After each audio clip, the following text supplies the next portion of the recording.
Hi students, and welcome to today's live IELTS class. My name is Adrian and I'm streaming to you from beautiful Budapest in the heart of Europe.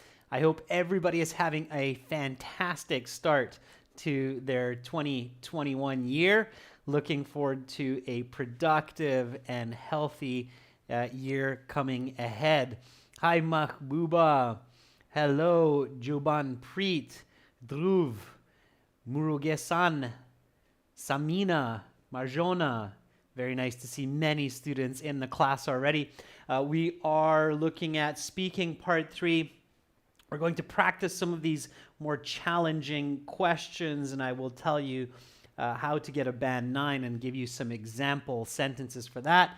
Hello, Ois. Hi, honey. Welcome to our members.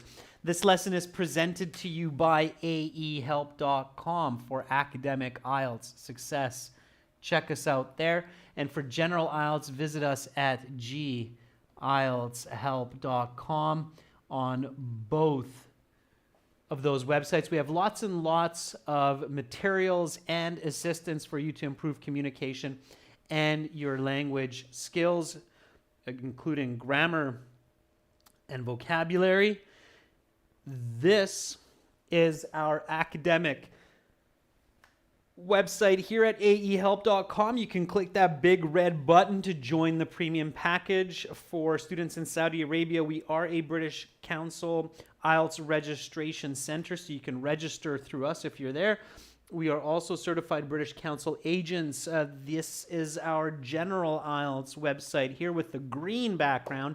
Again, you can click that big red button to join us there. And in your My Student account, you have some free speaking practice available. Let me just quickly show you that with our academic website here at the top. You log into your My Student account, and then once you're in your My Student account, you have lots and lots of goodies, including this student partner speaking. When you click on that, it will open up another page, and on this page you will find other IELTS students who are waiting to chat. Right now we have Abhinav waiting for a speaking partner, and you can video chat, audio chat with them. You can send them a text message, so make sure to use that. It's absolutely free.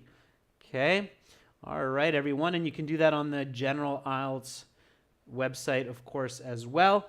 And you can link the app Academic IELTS Help to your website, and General IELTS Help app for your mobile will link to GIELTS Help as well. So let me brighten up our day here a little bit more in the announcements. If you have questions, just send me an email to adrian@aehelp.com. If you want to get our books, you can do so at Amazon. Search for A-Helps Academic IELTS or G-Helps General IELTS.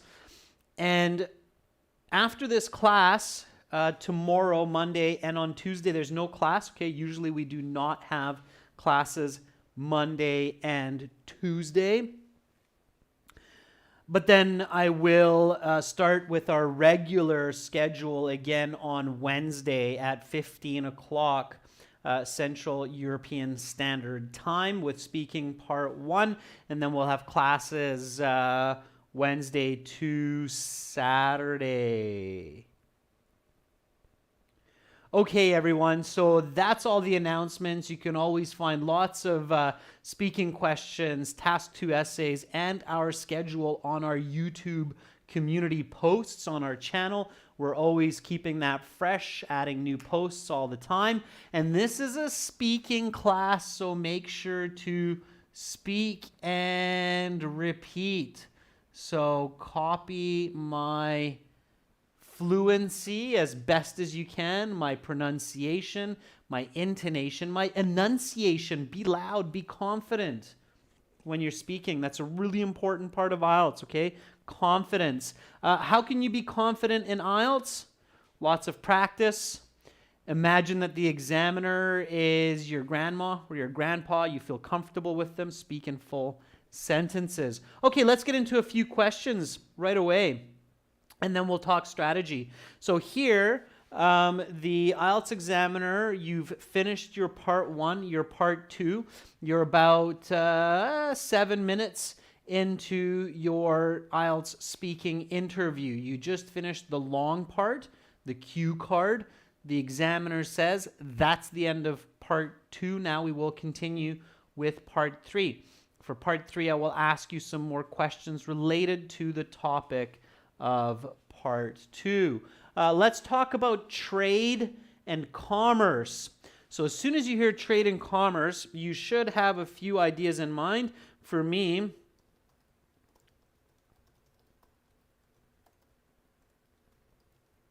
these are some of the words that come to mind right away. International business, export, import. What comes to your mind? So when you hear the examiner say these words, let's talk about trade and commerce. What kind of words do you think of? Hi, Eugen. Love the panda. Love the cat. Okay. So what comes to mind when you think about trade and commerce, or when you hear these words? It's really important to focus and have some words going through your mind. So Honey says the word profit. Sure. Absolutely. I think that's a good word, Honey. Okay. Sonia says e-commerce. Why not? So not just physical, but e-commerce. All right. Digital. Yeah, it's becoming big. Crypto these days. Wow. What growth there. Okay. Mahdi says sanctions. Right. Okay. So restrictions on trade. Sanctions. That's an important word. Revenue. Economy. Very good. Okay, so this is the concept of word association. And when you're practicing for the IELTS before your exam, this is exactly what you should be doing with your speaking partners, is play some what's called word association games. So one of you says trade and commerce, the other one says export, import, the other one says e-commerce and sanctions, and then the person again says revenue and economy. How often do you try this for practice at home? So this is called word association games. Okay, word association games. Does anybody do that when you're practicing your vocabulary? And for IELTS, you introduce the topic of the questions, and then you play, without answering questions, you just play this kind of, let's come up with words that are connected to each other and these ideas. Who does that? Anybody do that regularly, once or twice a week? Okay, Marvik says, yep, I do it. Good. Ibrahim says, sure, I do it. Great, yeah. So word association games are good.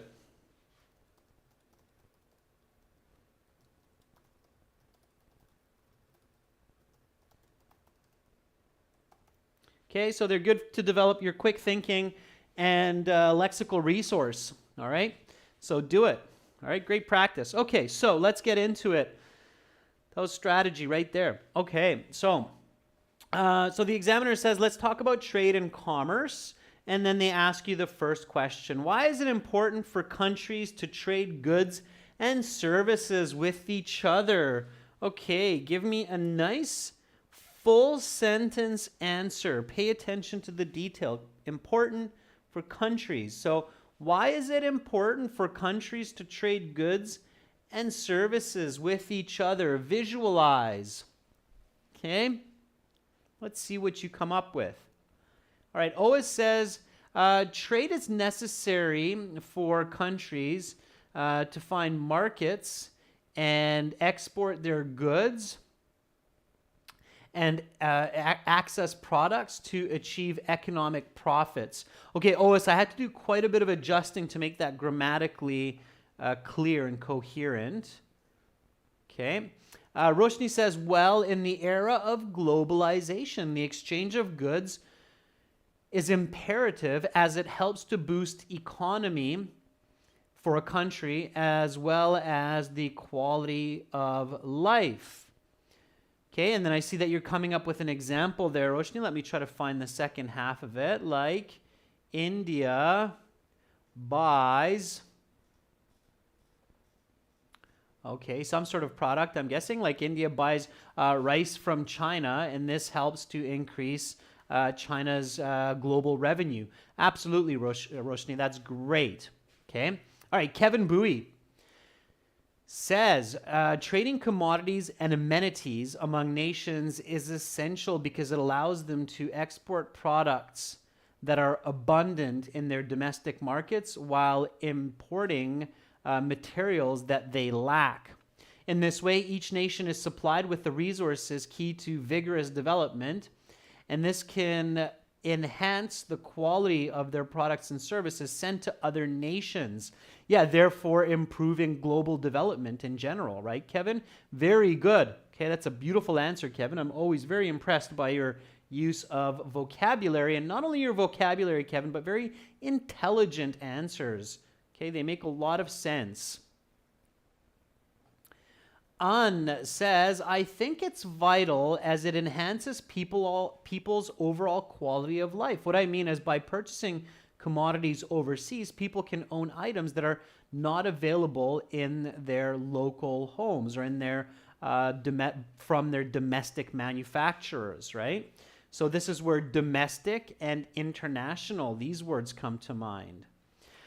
Abhishek says, well, it is imperative for nations to exchange goods and services with other countries because it not only helps the exporters to boost their economy, but also fulfills the requirements of the importers. Very good. Also, some products are not available in the world, like fruits and vegetables. Every year, various types of fruits, such as kiwi and dragon fruits, are sent from warmer climates to cooler climates. Yeah, very good. Okay, so international trade is vital for the prosperity of most people, as there are certain products which are available or which are produced in specific regions of the world, say bananas in Honduras. However, these products are favored elsewhere, so they are exported to, say, Canada in order to fulfill the domestic needs there. In this way, people can enjoy a greater diversity of products and services while improving their economies and global relations. Okay. So here, excuse me, I've taken a little bit of a different approach to give you a natural way of infusing your examples into your responses. Let's take a look at this. So here's the question. Why is it important for countries to trade goods and services with each other? We're talking about international trade. So international trade is vital for the prosperity of most people, as there are certain products which are produced in specific regions of the world, say bananas in Honduras. However, these products are favored elsewhere, so they are exported to, say, Canada in order to fulfill the domestic needs there. In this way, people can enjoy a greater diversity of products and services while improving their economies and global relations. Okay? All right, notice this interesting use of language. Here I want to emphasize this part here for you. Okay, this is kind of an interesting and natural way to include an example into your explanation without going off topic. Okay, and you can kind of drag your speech here as well. So watch my intonation here, okay? International trade is vital for the prosperity of most people, as there are certain products which are produced in specific regions of the world. Here I take a pause, actually quite a long pause. So, in specific regions of the world. Say bananas in Honduras. Notice how long I pull this word. Say, this is basically this 3-4 seconds for this comma and the word here is where I'm generating my example. So say oranges in Florida. Say Nissan vehicles in Japan. Okay, so in that time of the comma and dragging the word say, I can come up with an example. Okay. However, these products are favored elsewhere where they don't grow or are unavailable. So they are exported to, say, Canada, say, Russia, say, Sweden. Okay. You obviously don't have bananas there. Okay. All right. In order to fulfill the domestic needs there. In this way, people can enjoy a greater diversity of products and services while improving their economies and global relations. Okay, everybody catch that little tip? That's a nice way for one or two of your examples to smoothly flow into your speech. Okay, try it, practice that at home. Okay, so the examiner will follow up with another question like, can you give some examples? Okay, and obviously I just gave the one with Honduras, bananas, Canada. But here, of course, the examiner is likely looking for more examples. So they might even say, instead of can you give some examples, they might say, can you give some more examples? They'll just add the word more in there. And then you have to give one or two more examples. Now, there's a lot of different examples of domestic products being exported to other countries. So this shouldn't be a problem.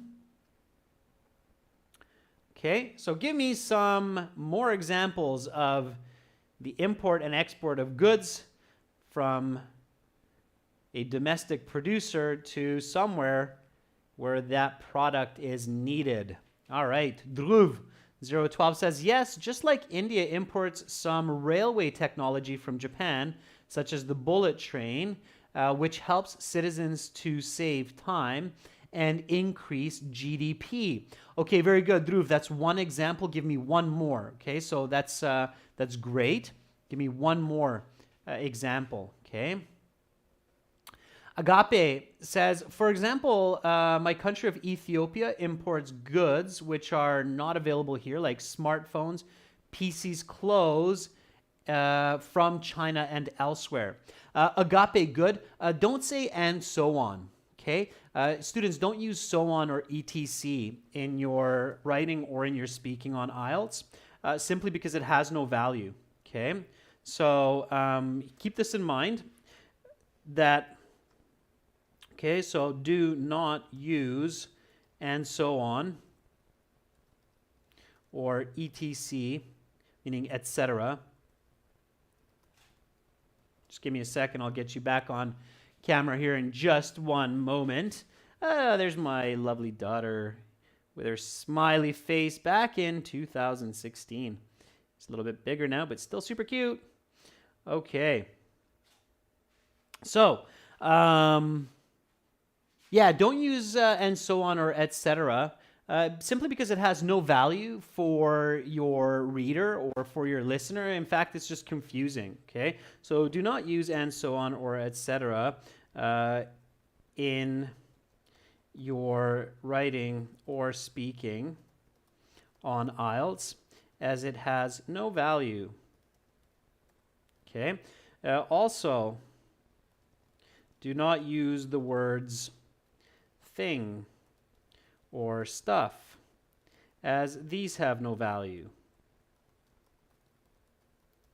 in communication, okay? So avoid those words, all right? Avoid those words, okay? Instead, find better ways or just finish saying what you're saying. So in your case, Agape, just say phones, PCs, and clothes from China, okay? That's clear communication. All right. Let's see what else we have. Honey says India imports mobile phone chips from China and exports Samsung phones to the US, which are produced locally. Okay, Honey, good. Yeah. And one of the services that India exports, of course, is a lot of customer support. There are massive customer support centers in India. Okay, for sure. That's one that comes to mind. Okay. Ibrahim says, an example, Uzbekistan is a country which exports fruits and vegetables to many countries where they are needed while improving its economy. Yeah, okay, good. All right. Certainly. Let me give you a couple examples here. So,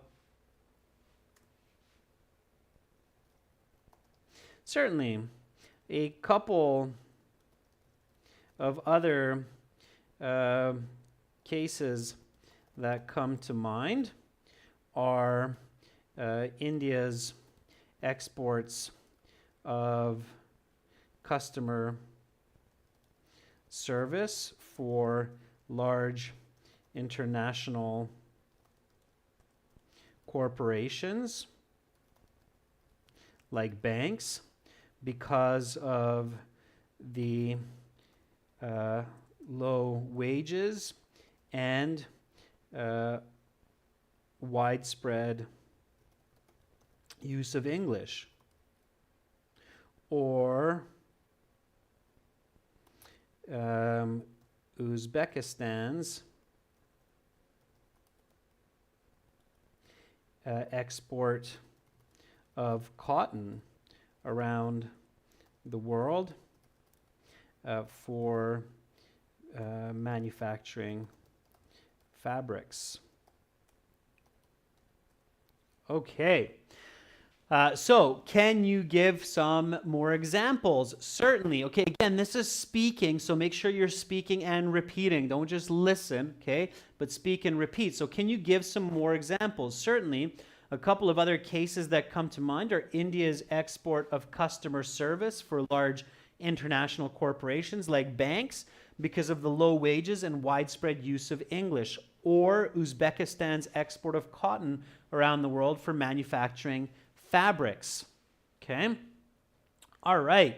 Let's keep going. So when you see a plural, what's important here, just before I go on to the next question, when you see a plural like examples, try to give two. Okay? So examples, plural, give two. Everybody's clear on that? It's really important to pay attention to whether or not you're asked a singular or a plural. Okay, so again, I'm going to emphasize this for you. Okay, so pay attention whether the question is asking in singular or plural. If it is plural, be sure to give at least two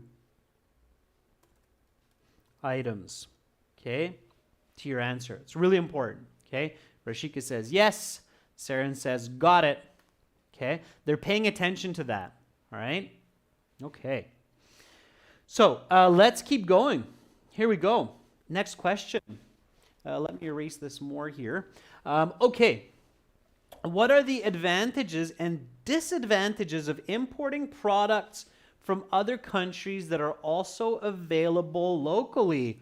That's a fairly challenging question. Now, if I were asked a question like this in my everyday kind of travels, I would probably say, that's a good question. Let me think on it for a moment.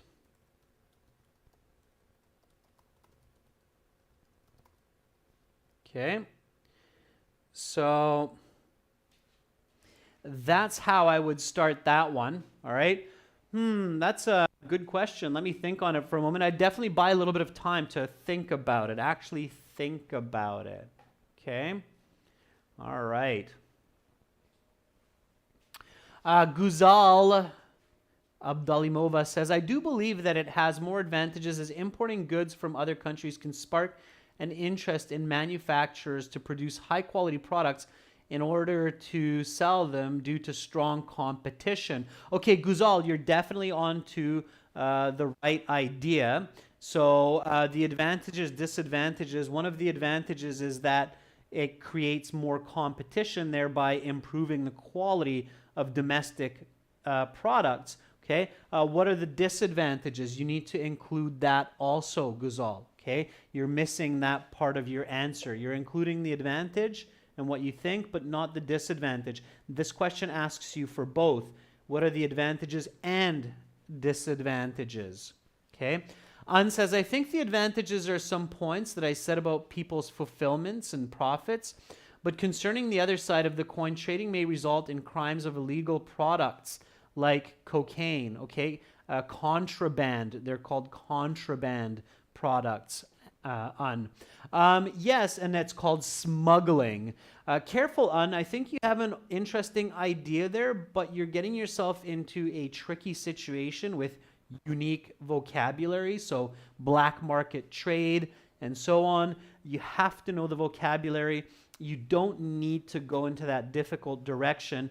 You can answer simpler by choosing ideas like competition and bankruptcy or financial challenges for local industry. Okay? All right. Roshni says, many gains from globalization, like access to an umpteen number of brands, lots of jobs, come from the establishment of multinational companies such as McDonald's. Okay, Roshni, those are the advantages. What are the disadvantages? So don't lose yourself in your answer. Control your ideas. Very important. Kevin says, the biggest merit of this approach is that it empowers local businesses to raise the standard of their products while offering a more competitive price to maintain a loyal customer base. Very good. However, the risk is that international firms may be too powerful to be challenged, so they might cause local businesses to collapse, which can take a toll on the local citizens and the entrepreneurial spirit. Very nice, Kevin. I made a few adjustments there to be a bit more natural. Pay attention to those. Okay. Islam Beck says, the advantages of importing goods brings new and exciting products to the local economy and makes it possible to build new products locally. On the other hand, there may be risks for the exchange in foreign countries. Okay, Islam Beck, what are those? Make that clear. Okay. Stuti says, importing products which are available in the country could lower their own economy, but from the perspective of the citizens, it creates more options and increases quality, which is definitely an advantage. Stuti, that's very, very good. Okay, so what would be an example of this? Think about it. Okay, visualize. So for me, for example, shoes come to mind, or a lot of different types of foods that are available locally. So what are the advantages and disadvantages of importing products from other countries that are available locally? To stay on topic with a challenging question like this, buy some time with a phrase like, that's a good question. Let me think on it for a moment, and paraphrase, immediately paraphrase using the question.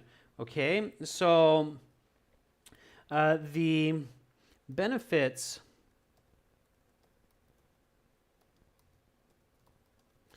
of importing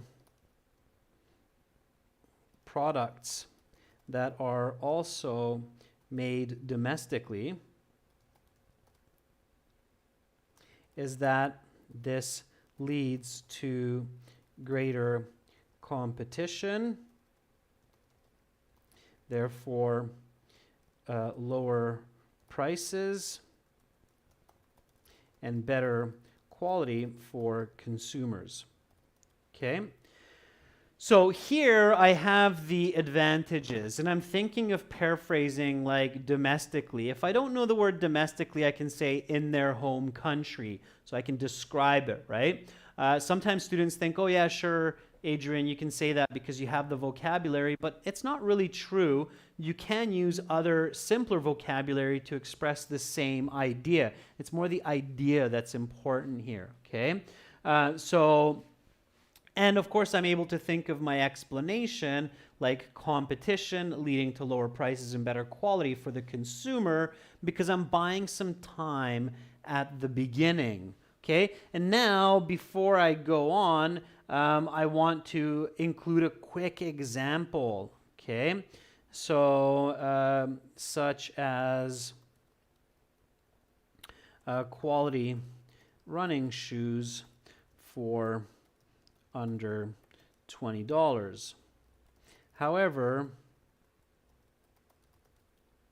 the downside to this may be that local businesses are pushed out, leading to unemployment and debt within the country. Okay, so here we go. Repeat after me. What are the advantages and disadvantages of importing products from other countries that are also available locally? That's a good question. Let me think on that for a moment. The benefits of importing products that are also made domestically is that it leads to greater competition, therefore lowering the prices and improving the quality for consumers, such as good quality running shoes for under $20. However, the downside to this may be that local businesses are pushed out, leading to unemployment and debt within the country.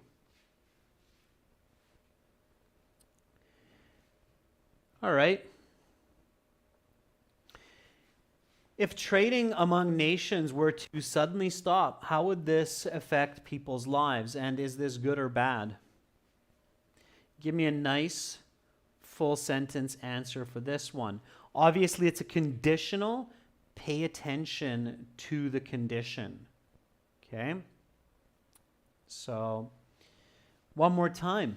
If trading among nations were to suddenly stop, how would this affect people's lives? Is this good or bad?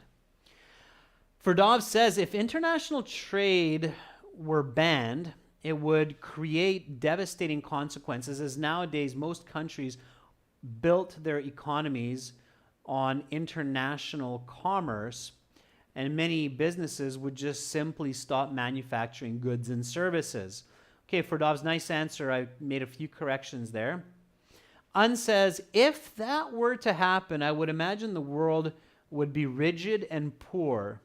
Nations would face recessions as they may produce excessive amounts of goods that their citizens don't need. Besides that, people would cry, C-R-Y, cry, maybe. I'm just kidding, Un. I don't think you're writing cry, maybe crime or something like that, but you're on the right track, Un. Okay, I would probably cry if international trade stopped. If I couldn't eat my bananas in the morning anymore, I'd be quite disappointed. Juan Pablo, good to see you in the class. Juan says, people just wouldn't have access to certain products which can be critical to their normal livelihoods. It's definitely bad because there are products, let's say some drugs, medicine, which are made in labs abroad, that are vital for curing diseases such as malaria. Juan, very good point. Very good example. Okay. All right. Ois says, I think if the export and import would stop suddenly, the effect would depend on the economic development for certain countries and the importance of self-sufficiency would increase. In general, though, it would have a bad effect. Okay, good. All right, Un says, it wasn't cry, it was crave for certain goods. Yeah, like me for bananas, but I would also not just crave those bananas, I would cry about those bananas. If I were stuck eating apples all my life, it'd be horrible. Okay. Nick Shunt, Mansotra says, well, definitely it will be hazardous for most nations because if trade were suddenly prohibited, it would create a crisis, a financial crisis for nations as many countries earn billions through various exports. Yeah. Okay. Movie lover. If international trading were to go full stop, this would create famine and it would affect livelihood negatively. For instance, the UAE is a country which is totally dependent on trade for food sustenance. Yeah, so famine could occur in many countries. Famine is the word used when there's not enough food to feed the people. All right. Okay. So in a situation where all export and import of goods were to suddenly end, many people and countries would be in dire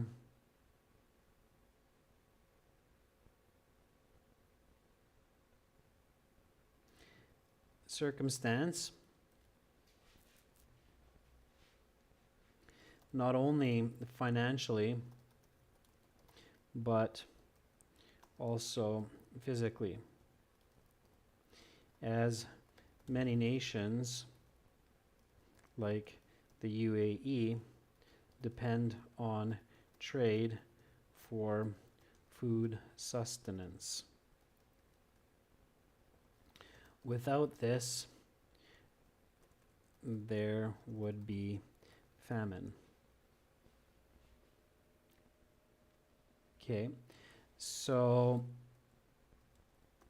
overall, this is definitely negative. In fact, countries such as the US allocate sanctions, which is a ban on trade, as punishment for certain nations. Okay, that's where you can use the word sanctions. So I can't remember who it was, but somebody at the beginning, when I said, let's talk about commerce and trade, and I said, you know, what words come to mind?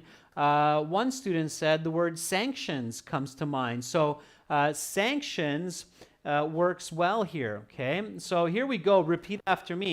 If trading among nations were to suddenly stop, how would this affect people's lives? Is this good or bad? In a situation where all export and import of goods were to suddenly end, many people and countries would be in dire circumstance, not only financially but also physically, as many nations like the UAE depend on trade for food sustenance. Without this, there would be famine. So overall, this is definitely a negative. In fact, countries such as the US impose sanctions, which is a ban on trade, as punishment for certain nations. Yeah, instead of allocate, impose is a better verb here. Okay, it's not wanted, it's imposed. And we have an additive definition here, which is a ban on trade as punishment for certain nations. Okay? All right. So now, as long as you're doing a great job, the examiner will continue with some more questions. This is usually a hint that you have some good fluency, you're doing a good job, and the examiner may introduce another related topic, like let's talk about product and service delivery. And then they'll continue with another question, like what are the most common ways that products and services are delivered to customers? Give me a nice full sentence answer for this one. So what are the most common ways that products and services are delivered to customers? Okay. So answer, explanation, example. Okay. Oh, it says there are several means to deliver orders to customers. Motorcycle or care by mail or in-person pickup. Last month I received my dictionary, which I purchased online. Okay. Ferdav says, using online software like apps and websites, selling through supermarkets or shops are the most popular ways to deliver goods to customers. The first one is optimal these days as it prevents people from spreading a disease.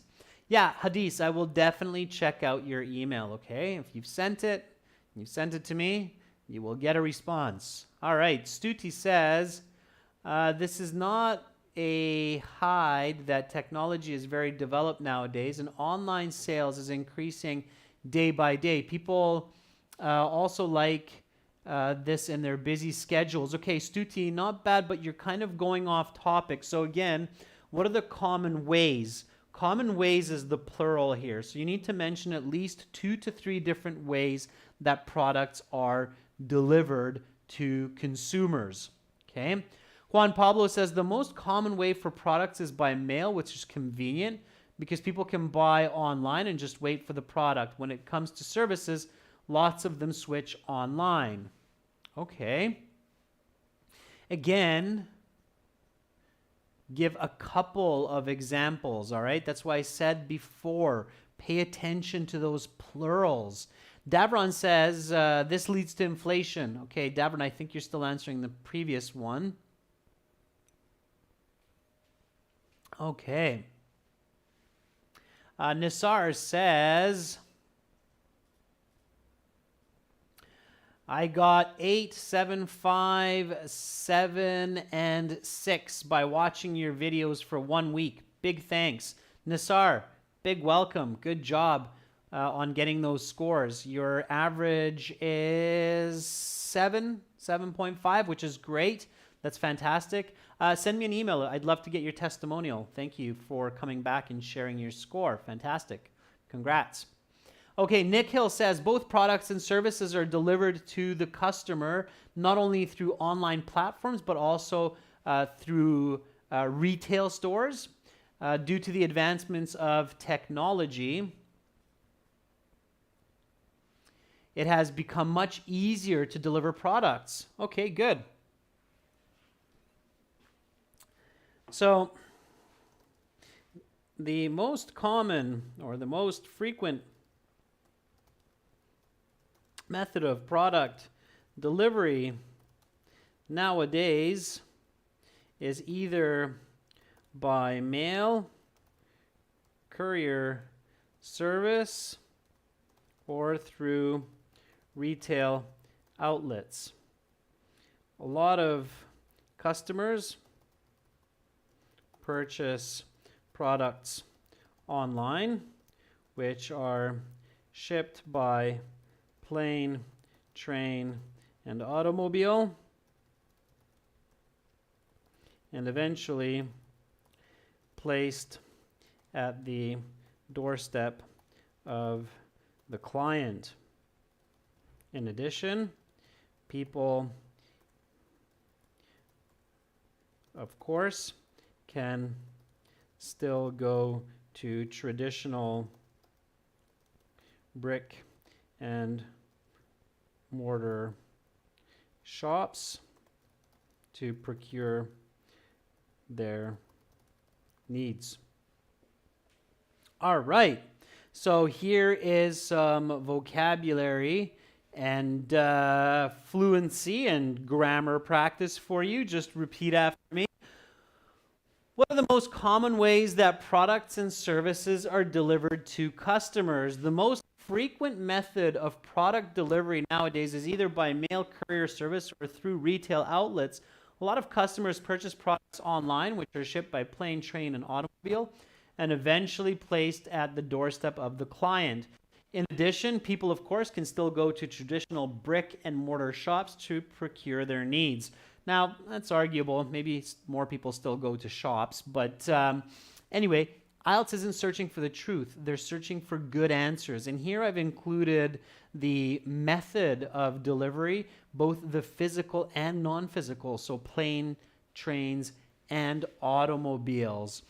All right, now they'll ask you a follow-up question to this, like which is the best and why?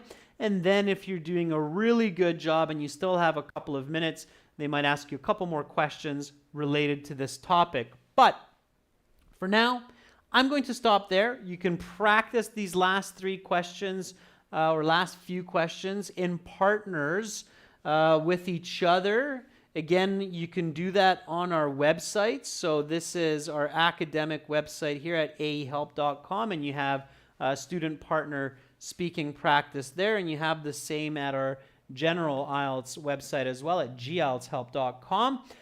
We are a certified British Council IELTS registration center for Saudi Arabia, and we have British Council certified agents. So if you have questions, let us know. Definitely use our premium course. It's worth the investment. It doesn't cost much at all. It's a lifetime membership, one-time payment. You can use our apps. And for now, we will take 2 days break for the live classes, so no classes tomorrow or Tuesday. I will be back on Wednesday at the same time as this with speaking part 1. Lots of fantastic interaction today from all of our students, so thank you for that. I really appreciate all of your effort. Keep practicing. Your brains are incredible learning machines. Never forget that. Sometimes students think, I'm not improving. It's never true. You are improving. You're all beautiful, brilliant people. Take care, and hopefully I will see you on Wednesday. Much love to all of you. I'm Adrian signing out from Central Europe for now. Bye.